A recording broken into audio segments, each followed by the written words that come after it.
Masa tayo he YouTube channel hen na bonon kahen lim kinu vinahi. Leisit chunga namzo si hen midang chung chu na chi na ne.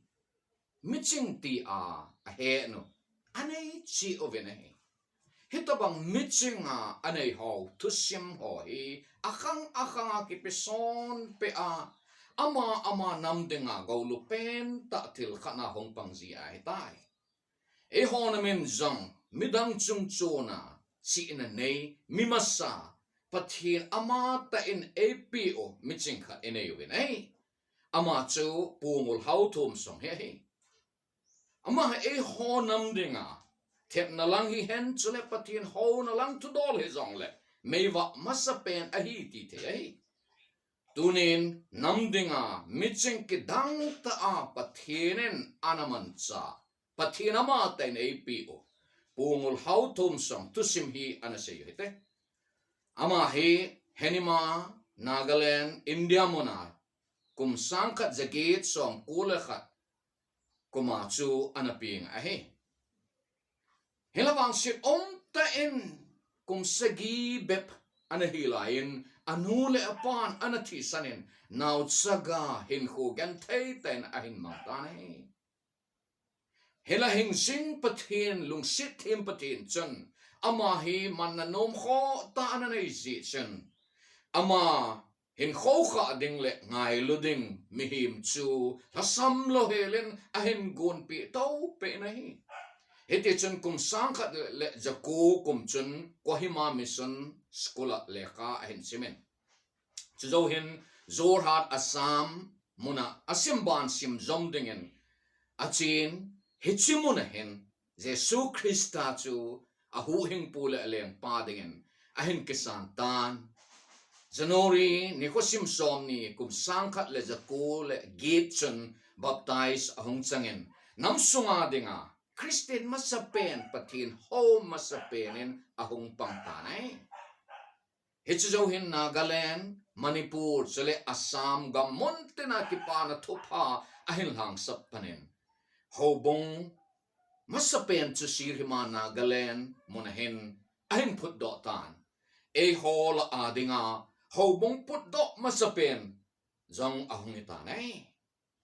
ama he hin khwa chen khompi dinga ajihol sirhima kho hausapu chanu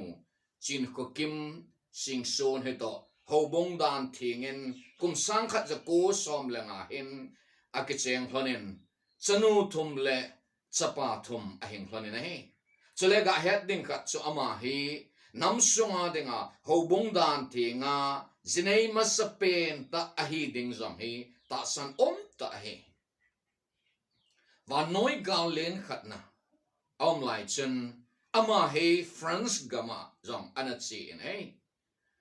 chule ta sa ta en zam England leng pa King George gup na chuto anakimutul hanin leng pa hin punlum te chu blanket hum pilim na khat jang chu anapi in he kum sang khat le jako som le ko chun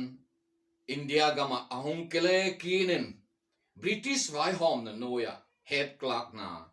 anatong en he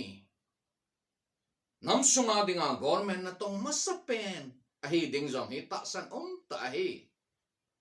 hila kristal leng gam dinga na tong dinga ko na kichi ta chang pathin hello lai ho ki pa na thupa het sa dinga bardan len ta nei mi khat ana hi ji chen lagaw mang tha ngai lu na nei mi khat ana hi ji chen government na kum khat se ato zoin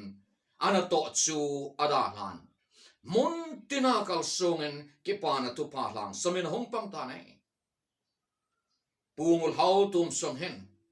ama ta in patin tu he na ton short hin na anei banga mitam ta in hiche patin mingai lut na thu hi a het te ding chu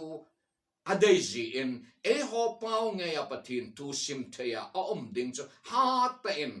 ahin gel kho ta nei heti chun kum sang kha ja ko som ni langa kum chun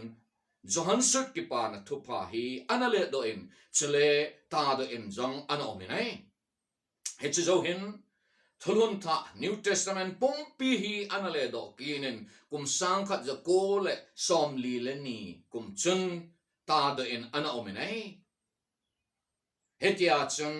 ama hi e pawa pathin lekhabu thulun tha New Testament le do masapen ahung hetanai thulun lui Old Testament jong hi anale in hinla anale do chaiman tapun ai Ngulhao Thomsong hi kidang ta til het teina nei mi chole pauli ham gang ta kizil thei mi la thei mi hi ama hen pau tam ta hi ama pau bang bang anu apa pau bang banga aman thei chole atho the apau het thei kidan dan chu mai ana hilo hi apau het ho chu English, Hindi, Bengali, Nepali, Assamese, Angami, Rongme, Meitei, Anal, chule adang dang ho ai. Ama hi paula thei ta, thil hebai ta, mikidang ta khat anahin ai. Ngulhao Thomsong hen, lekhabu jang pachom pi anasunda en, chule anatat doi nai. Ama hen kum sangkhat le jako som ni le ni apat chan le khasut le abu ata do hi anapani nei chule ale khabu sut hol a phabek khat jong hi school subject in jong anakichoyen school chapang hon an simovin ei ale khabu sut hol a anamin thang de set ho chele simpat bu thukidong le kidon but ni bo kan sen adang jong tam ta a he ama le khasut ho ji a he ipu ipa te ho chun le kha ana sut thaywa chule ana sim thayu hi he chi a chu le kha thep na lama ama he ve Meivah Masa hi in a tiu chi ai Ngulhao Thomsong he e honam sunga dinga kipana thupa lang sak na langa Meivah Masa ana hi nei Dr. Frederick Downs in The Mighty Walk of God tile kabu anasut na chan. Mr. Ngulhao Thomsong is one of the early missionaries who saw the living word of God to the Masa. During his mission, he converted a good number of his relatives, 334 persons from an Al community and more from other communities into Christianity anatine. It's a pawa saying hitale. Ngulhao Thomsong he kipana tu pa lang sam masahola a mikhat ahi. Aman patin lenggam na anato sungahin. Ama kinay pi. Ain sung mi pachom pin patin ain hovin. Chule anal zat mi hola a patin lenggam na anato na mi zatum le som tum le li in patin ein hovin chole hechese chulovin za le nang dam tam ta hon jong ama patin lengam na to na zalen patin ein hovin Christine ahong hivin ahi ti hi ale khabusut na chu anasut hi ai patin lengam dinga lungna chima na anato zavin Salul omta Ngulhao Thomsong hin June Nikosim somni Sangkat jako som li lenga hin Song pizang havlong Asam muna Alaysit hin ku anahan Pakai ko matun so na soldo dingin Einadah tawinahi Laysit sunga adam kumku Sot lo ta anahizong le Amahin Kang tam ta dinga ta salang ahin chuting lagaw lang hin khudinga nalo pi ta tam ta anato do manahi hetia chu kham hong lung ding ho pe a jong thim sil na lang hi hen lang pathin ho na lang tu dol hi jong le